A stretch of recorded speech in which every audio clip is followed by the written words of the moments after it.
اعوذ باللہ من الشیطان الرجیم بسم اللہ الرحمن الرحیم الحمد للہ رب العالمین والصلاة والسلام علی سید الانبیاء والمرسلین اما بعد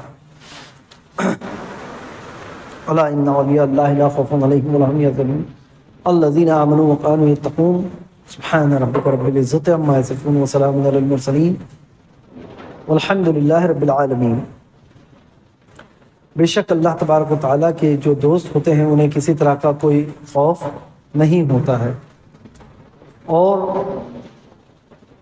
یہ جو اللہ کے دوست ہوتے ہیں ہم انہیں ولی اللہ بھی کہتے ہیں، اور ہمارا یہ ایمان ہے کہ یہ جو اللہ کے دوست رہتے ہیں یہ اپنی قبروں میں عبادت بھی کرتے ہیں، آرام بھی کرتے ہیں، ہمارے لیے دعائیں بھی کرتے ہیں، اور اسی عقیدے کے ساتھ الحمدللہ آپ لوگوں کے نظر کچھ ایسی باتیں کرنا چاہوں گا جو اس مہینے سے تعلق رکھتی ہیں۔ الحمدللہ ہم تمام لوگ یہ جانتے ہیں کہ اس مہینے میں ایک دن منایا جاتا ہے جسے ہم 11ویں شریف کہتے ہیں۔ ایک بار بابا سے درود شریف پڑھ لیں۔ اللہم صلی علی سیدنا شفیعنا حبیبنا مولانا محمد وعلی آلہ سیدنا محمد مبارک وسلم صلاۃ و سلام علیک یا رسول اللہ صلی اللہ علیہ وسلم، جس میں بہت سے لوگ 11 چراغ جلاتے ہیں اور نیاز وغیرہ کرتے ہیں۔ تو جہاں تک کہ نیاز کی بات ہے، نظر و نیاز کرنے والی بات ہے، نیاز کرنے والی بات ہے، بالکل صحیح ہے، مگر 11 چراغ ہی جلانے ہیں، اس کے ساتھ ساتھ کچھ کتابیں وغیرہ پڑھنی ہیں وغیرہ وغیرہ، اس کی کوئی حقیقت کہیں نہیں ملتی۔ کوئی کتابیں پڑھنی ہیں یا کوئی کہانی پڑھنی ہے اس کے ساتھ وغیرہ وغیرہ، کوئی اس کی کوئی حقیقت نہیں ہے۔ ہاں آپ بہرحال نیاز کراؤ، اور نیاز بھی کیسی کراؤ؟ جیسی تمہاری استطاعت ہے۔ ایسے نہیں ہے کہ آپ قرضہ لے کر، چونکہ میں نے پچھلے سال کرایا تھا، ہمارے ابو اجداد یہ کراتے آئے ہیں، ہماری اماں کراتی آئی ہیں، اس لیے ابھی بھلے سے استطاعت نہیں ہے پھر بھی ہم قرضہ لے کر کرائیں گے۔ اللہ اکبر، ایسی کوئی آپ پر پابندی نہیں ہے۔ اس بات کو بہت ذہن میں رکھے۔ پہلے بھی میں نے یہ باتوں کو بتا چکا ہوں کہ جب رجب میں کنڈے کی نیاز منائی جاتی ہے اس وقت بھی بہت سے لوگ کیا کرتے ہیں، اپنے اوپر پابندی بنا لیتے ہیں، پابندی کر لیتے ہیں۔ دھیان رکھیں، اللہ کے ولی، اللہ کے رسول، اللہ کے رسول کے جو صحابی ہیں یہ کبھی کسی کو نقصان نہیں پہنچائیں گے، فائدہ ضرور پہنچائیں گے۔ ان لوگوں کا کوئی ایسا ایگو نہیں رہتا ہے کہ ہمارے لیے اگر نہیں کرو گے تو ہم یہ نقصان کر دیں گے، معاذ اللہ، استغفر اللہ۔ کہ اگر تم نے طے کر لیا ہے کہ 11 جمعرات حاضر ہونا ہے اور نہیں ہوگے تو تمہارا یہ نقصان ہو جائے گا، وہ نقصان ہو جائے گا، اللہ اکبر۔ ایسے کہنے والے کو پہلے کہنا کہ بھائی ولی کسی پہ کوئی پابندی نہیں باندھتا، ولی کسی کو نقصان نہیں پہنچاتا ہے، ولی دین کو فائدہ پہنچاتا ہے، ولی قوم کو فائدہ پہنچاتا ہے۔ جو بھی اللہ کا دوست رہتا ہے وہ دین کو اور قوم کو فائدہ ہی پہنچاتا ہے۔ آپ اللہ کے رسول صلی اللہ علیہ وسلم کے نام سے 12ویں شریف کر رہے ہو تبھی بھی اس بات کا دھیان رکھیں، 11ویں کر رہے ہو تو بھی دھیان رکھیں، عاشوری کی نیاز کر رہے ہو تو بھی دھیان رکھیں، چھٹی کی نیاز کر رہے ہو تو بھی دھیان رکھیں۔ جیسی استطاعت ہے ویسے نیاز کریں، جیسی استطاعت ہے۔ اگرچہ آپ نے صرف شکر سامنے رکھ کر اس پہ فاتحہ خوانی کر دی اور چند لوگوں کا منہ میٹھا کرا دیا تو بھی آپ کی نیاز ہو جائے گی، تو بھی آپ کی نیاز ہو جائے گی۔ میں آپ کو ایک بہت ہی پیارا واقعہ بتاؤں، یہ گلبرگہ شریف کا ہے، خواجہ گیسو دراز۔ وہاں پہ ایک شخص نے خواجہ صاحب سے آ کے درخواست کی کہ میرا فلاں کام بن جائے، تو تو میں 5,000 کے پھول لا کر چڑھاؤں گا. یہ بہت پہلے کی بات ہے جب 5,000 یعنی بہت بڑے معنی ہوتے تھے, بہت ہی بڑی رقم ہو جایا کرتی تھی. مگر اس نے بول دیا کہ میں آپ دعا کیجئے گا, اگر میرا کام ہو جاتا ہے تو میں 5,000 کے پھول لا کر چڑھاؤں گا. بہرحال اللہ حضور خواجہ گیس الدراز کی دعاؤں کے فضل و کرم سے اللہ تبارک و تعالیٰ نے کرم فرمایا, اس کا کام بن گیا. جب اس کا کام بن گیا تب وہ 5,000 لے کر آیا. اب وہاں ہر پھول والے کے پاس جاتا, کہتا کہ تمہارے پاس پھول کتنے ہیں؟ تو کہتا ہے ہو گئے 700-800 کے پھول ہو گئے. نہیں مجھے 5,000 کے چاہیے. یہاں اتنے پھول کہاں سے ملیں گے بھائی, اتنے پھول نہیں نہ رکھتے ہمیں. اب جہاں جا رہا ہے, ادھر جا رہا ہے, ادھر جا رہا ہے, ہر دکان پہ جا رہا ہے, کہیں بھی اس کو اتنے پھول نہیں مل رہے. ایک اماں اپنا کونے میں بیٹھی ہیں, ٹوکری لے کے چند گلاب کے پھول لے کر بیٹھی تھی. وہ اس کو ادھر ادھر بھٹکتا دیکھ رہی ہے. اس کو بلاتی ہے, ادھر آؤ بیٹا, کیا ہوا, کائے کو بھٹک رہے تمہیں؟ تو بولے اماں میں نے منت کیا میرے کو 5,000 کے پھول چڑھانے. بولے 5,000 کے پھول چڑھانے نا, لا 5,000 روپیہ دے. اس نے جیسے ہی 5,000 روپیہ دیا, اس نے 5 گلاب اٹھا کے اس کے ہاتھ میں رکھ دیے. 5 گلاب اٹھا کے رکھ دیے. بولے یہ لے, یہ جا چڑھا لے, تیری نظر پوری ہو جائے گی. تب اس نے ریئلائز کیا کہ دھیان رکھو, value is important, not the prize. جو اس کی ویلیو رکھتی ہے نا وہ زیادہ اہم رکھتی ہے. آپ کسی مزار پر جا کر یہ منت کر دو کہ ہم ٹنو منو پھول چڑھائیں گے, ٹنو منو چادریں چڑھائیں گے, بتاؤ اس سے کس کا فائدہ ہوگا؟ یا تو چادر والے کا فائدہ ہوگا یا پھول کا فائدہ ہوگا, مگر قوم کا کیا فائدہ ہوگا؟ یہ سوچیے, یہ سوچیے کہ قوم کا کیا فائدہ ہوگا. اس لیے جب بھی آپ منت مانگو اس طرح سے کہ اگر میرا فلاں کام بن گیا تو میں فلاں جگہ پہ یہ نیاز کرا لوں گا. آپ خواجہ معین الدین چشتی کا دیکھیے, آج بھی لنگر بٹتا ہے, آج بھی لنگر بٹتا ہے. اولیاء کرام کو چادر سے کوئی مطلب نہیں ہے تمہارے, ان کو تمہارے چادروں سے مطلب نہیں ہے, ان کو تمہارے پھول سے مطلب نہیں ہے. تم ان کو پھول لا کر دو کہ نہیں دو ان کو کوئی فرق نہیں پڑتا ہے, چادر لا کے دو کہ نہیں دو کوئی فرق نہیں پڑتا ہے. اللہ تعالیٰ نے ان کا مرتبہ بنا کے رکھا ہے. اللہ تبارک و تعالیٰ نے ان کا مرتبہ ایک بنا کے رکھا ہے. اس پر آپ بہت سے حضرات میں یہ بھی دیکھتا ہوں, یہاں بھی دیکھا ہے کہ بڑے بڑے تاج لا کے رکھ دیتے. اس کا کیا مطلب ہے, کیا مطلب ہے؟ آپ پیرانی ماں کے مزار پر لا کر ایک دوپٹہ رکھ دیے, جس چادر پہ آیتیں لکھی ہے, قرآن کی آیتیں وغیرہ لکھی ہے, وہ ان کے گھٹنوں تک پہنچ رہی ہے, گھٹنے کے نیچے تک پہنچ رہی ہے. بھلا بتائیں, مزار کے گھٹنوں کے نیچے قرآن کی آیتیں پہنچ رہی ہے تو یہ کس چیز کی بے حرمتی ہوئی؟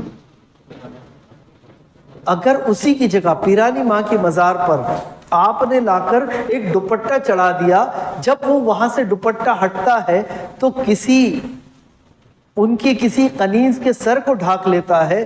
جب تک کہ اس کا سر ڈھکا رہے گا پیرانی ماں کا صدقہ اس کو ملے گا, اور اس کے ساتھ ساتھ جس نے وہ دوپٹہ رکھا ہے اس کو بھی ثواب ملتا رہے گا.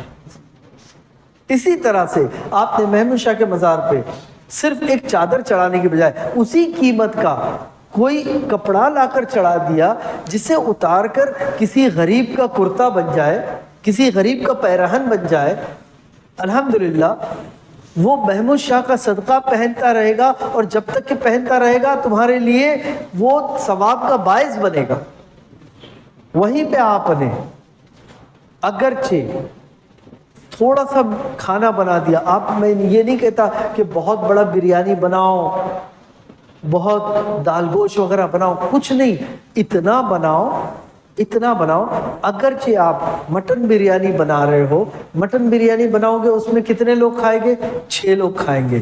مگر اگر اسی کی جگہ آپ نے دال اور چاول بنا دیا تو اس میں کتنے لوگ کھا لیں گے؟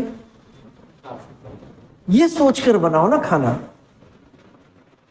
یہ سوچ کر بناؤ، یہاں لاؤ، فاتحہ کرو، غریبوں میں تقسیم کر دو، غریبوں میں تقسیم کر دو، بے شک وہ محمود شاہ کا صدقہ ہوگا، اور جس کا پیٹ بھرے گا وہ آپ کو دعائیں دے گا، وہ آپ کو دعائیں دے گا۔ اس بات کو بہت ذہن میں رکھو۔ الحمدللہ۔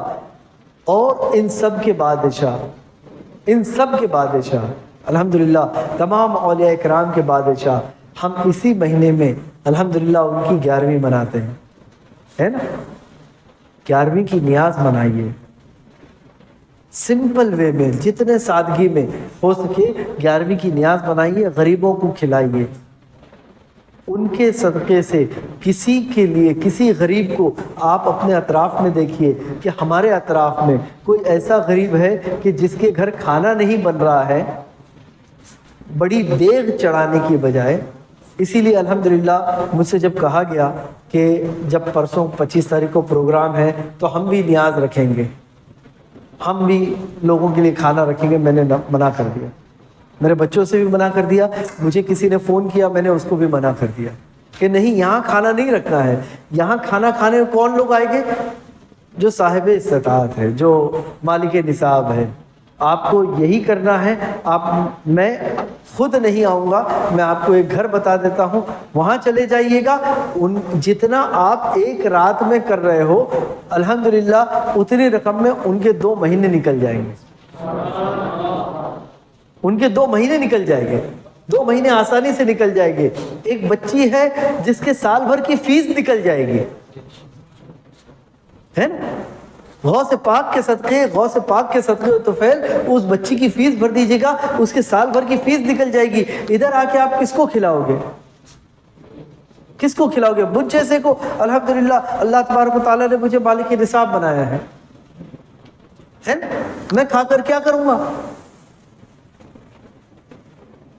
یا پھر ان میں سے کچھ لوگوں کو کھلاؤ گے جو الحمدللہ جن کے گھر اچھا اچھا پکوان بنتا ہے، ایسے لوگوں کو کھلاؤ گے؟ ان لوگوں کو کھلاؤ جن کے گھر اناج نہیں ہے، جن کے گھر کھانا نہیں ہے، جن کے بچوں کے کپڑوں، جن کے بچوں کے تن پہ کپڑا نہیں ہے، ایسے لوگوں کو کھلاؤ، ایسے لوگوں کو پلاؤ۔ یہ واقعی میں اولیاء کرام کا صدقہ آپ ادھر دو گے، یہ اصل معنوں میں نیاز ہوگی، یہ اصل معنوں میں نیاز ہوگی الحمدللہ۔ اور یہی مزاج لے کر غوث اعظم بھی آگے بڑھے تھے۔ غوث اعظم کی آپ حیات دیکھ لیجئے گا، کبھی بھی آپ نے بہت بڑے کسی قاضی کے یہاں کوئی منصب مل جائے نہیں، ایک مسجد میں بیٹھے ہیں، ہفتے میں 2 بار درس دے رہے ہیں، ہفتے میں 2 بار درس دے رہے ہیں۔ اور وہ بھی درس کا کیا عالم ہوتا تھا کہ واقعی میں لوگوں کو جو ٹاپک وہ بیان کرتے تھے اسے گھول کر پلا دیتے تھے، اس کی حقیقت سے آشنا کروا دیتے تھے۔ اگرچہ اس کو وہ بات سمجھ میں نہ آئے تو اس کو حقیقت دکھا دیتے تھے۔ آپ پوچھو گے کہ حقیقت کیسے دکھاتے تھے؟ ایک واقعہ بہت پیارا ہے کہ میرے غوث پاک معراج کے تعلق سے بتا رہے تھے کہ معراج کا جو واقعہ ہے اگرچہ پورے لینتھ میں دیکھا جائے تو تقریباً 23 برس لگ جائے، 23 برس لگ جائے، مگر مولا تعالیٰ نے یہ تمام کے تمام وقت کو ایک لمحے میں گزار دیا، ایک لمحے میں گزار دیا۔ ایک شخص وہاں بیٹھا تھا جس نے نکلنے سے پہلے، گھر سے نکلنے سے پہلے اپنی بیگم سے کہا کہ یہ لو مچھلی، یہ مچھلی تیار کر دو، مچھلی تیار کر دو۔ غوث پاک معراج کے تعلق سے بتا رہے ہیں، میں ذرا جا کے ان کو سن کے آتا ہوں وہ معراج کے تعلق سے کیا بولنا چاہتے ہیں اور کیا بتا رہے ہیں۔ اور اپنا رومال اٹھایا اور پہنچ گیا غوث پاک کی محفل میں، اپنا رومال رکھا اور غوث پاک کو سن رہا ہے، سن رہا ہے۔ غوث پاک معراج کا واقعہ بتائے جا رہے ہیں کہ ایک رات میں میرے آقا صلی اللہ علیہ وسلم اپنے بستر سے اٹھے، اس کے بعد آپ نے وضو فرمایا، دروازہ بھیڑا تو دروازے کی کنڈی ہل رہی تھی، سامنے براق کھڑا تھا، براق پہ سوار ہو گئے، جبرائیل امین کے ساتھ چلے گئے، اور پھر جو معراج کا پورا واقعہ ہے اس نے کہا کہ اتنا لمبا واقعہ، اتنا لمبا سفر ایک رات میں ایک لمحے میں کیسے ممکن ہے؟ ایک رات میں ایک لمحے میں کیسے ممکن ہے؟ اس کا یہ سوچنا تھا کہ پیٹ میں ایک زور سے مروڑ ہوتی ہے اور اس کو ایسا لگتا ہے کہ اب حاجت روائی کرنا چاہیے، جا کے ہلکا ہو کر آنا چاہیے۔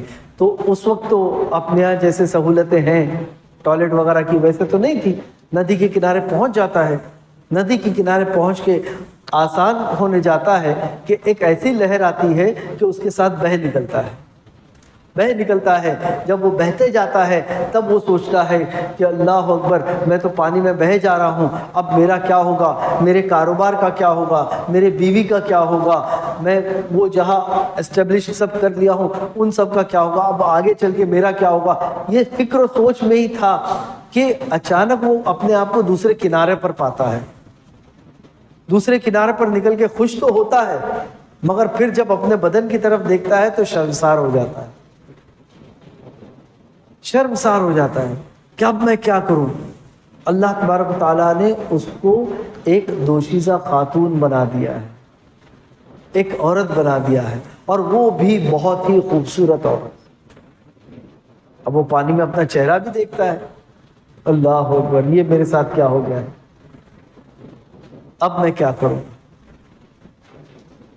اب میں کیا کروں گا۔ اتفاق ایسا ہوتا ہے کہ بادشاہ کی سواری وہاں سے گزرتے رہتی ہے اور بادشاہ کی نظر اس خاتون پر پڑتی ہے، اسے دیکھتے ہی بادشاہ اس پر فدا ہو جاتا ہے، اسے لے چلتا ہے، اس سے نکاح کرتا ہے، اور نکاح کرنے کے بعد اسے محل میں رکھتا ہے، تمام آرام و آرائش اس کو دی جاتی ہے اور تمام سہولتیں دی جاتی ہے، کنیزیں رہتی ہے اس کے خدمت میں، ہر چیز رہتی ہے، حتیٰ کہ اسے اولادیں ہوتی ہے،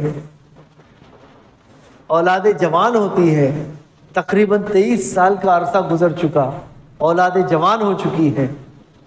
اب یہ جو رانی ہے یہ اپنی خادمہ کے ساتھ ندی کے کنارے چلنے لگتی ہے، اچانک شوق اٹھتا ہے کہ میں ندی میں جا کر تھوڑا نہا لوں، ندی میں جا کر تھوڑا نہا لوں، ندی کے مزے لے لوں۔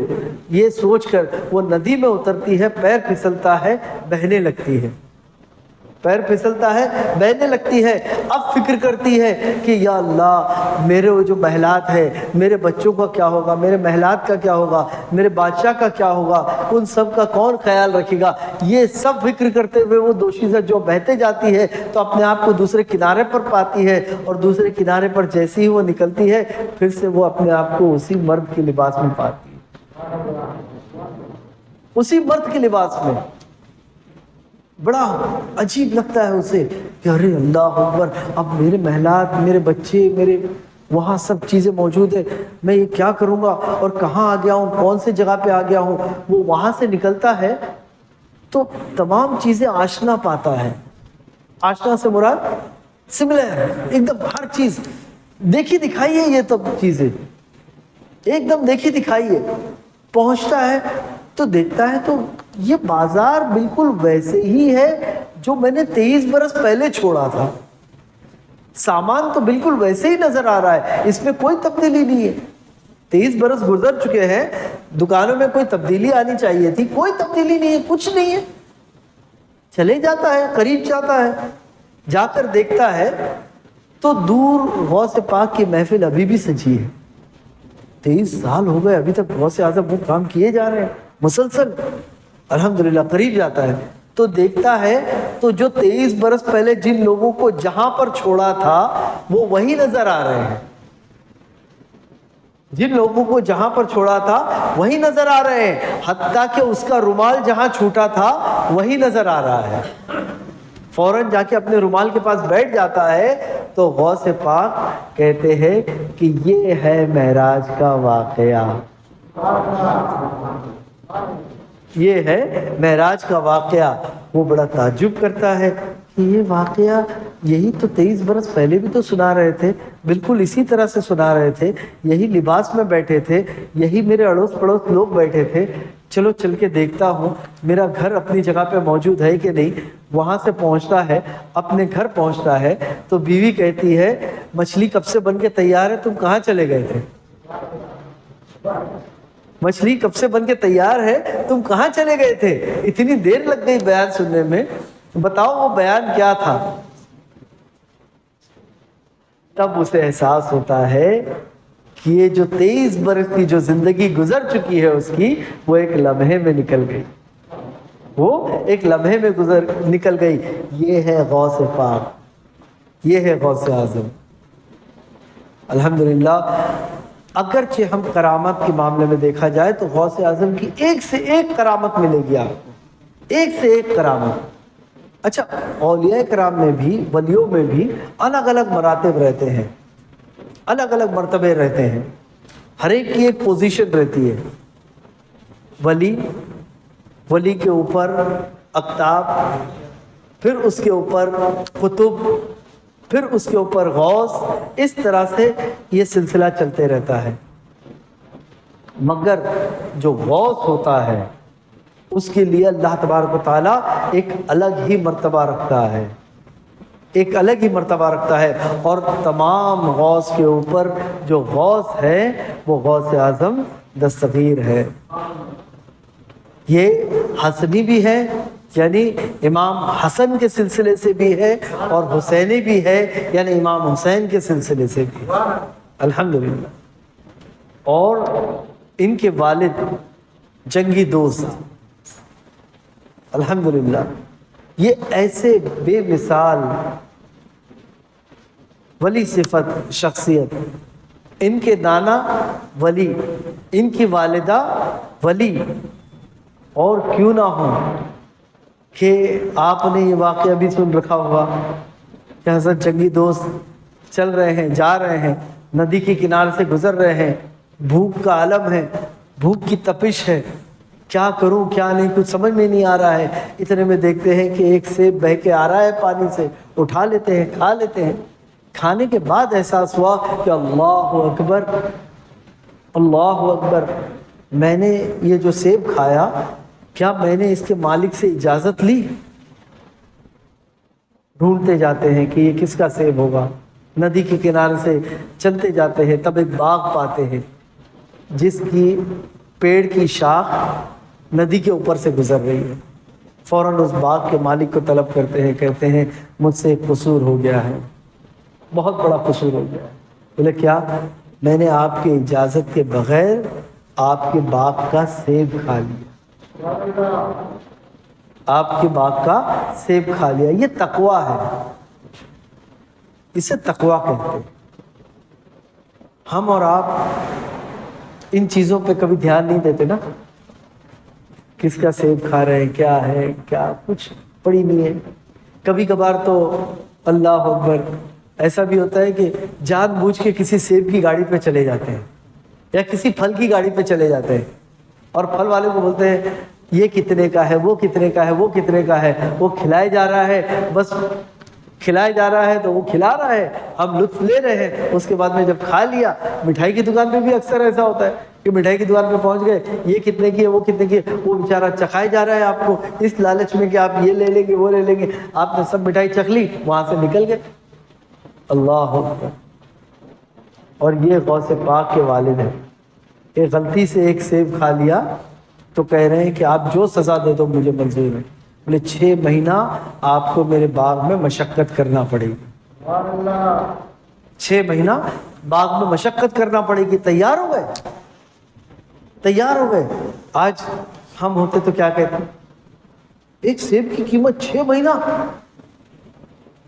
بھائی دن میں اگر ہم مزدوری کر لیں تو پورا 4 کلو سیب خرید لیں، یہ تم ایک سیب کی قیمت 6 مہینے کی مزدوری۔ مگر نہیں، یہ بیع کا اصول ہے کہ جو بھی قیمت طے کرنی ہے آپ کو پہلے طے کرنی ہے۔ اگرچہ آپ نے ایک بار چیز اٹھا لی تو سامنے والا جو قیمت بولے گا آپ کو وہ ادا کرنی پڑے گی۔ اس لیے پہلے کبھی بھی کہیں بھی پہلے قیمت دیکھیں. قیمت پہ منظوری نہیں ہے، قیمت پہ آپ حجت کریں. آپ کو اجازت ہے، آپ کو اجازت ہے. اگر میں یہ کہہ دیتا ہوں میری یہ چادر ہے، مجھے یہ کسی کو دینی ہے، آپ نے آ کر پوچھ لیا کتنے کی ہے، میں نے کہا 1000 کی ہے، تو آپ کو پورا حق ہے کہ یہ کہہ سکتے ہیں کہ بھائی اس کی قیمت جو ہے بازار میں 1000 روپے کی نہیں رہتی ہے، اسے تو میں 200 روپے میں لوں گا. آپ کو حق ہے. مگر آپ نے یہ چادر لے لی اور اس کے بعد میں نے کہا کہ اس کی قیمت اتنی ہے تو آپ کو دینی ہی پڑے گی اگر آپ نے استعمال کر لی. یہ بیع کا اصول ہے.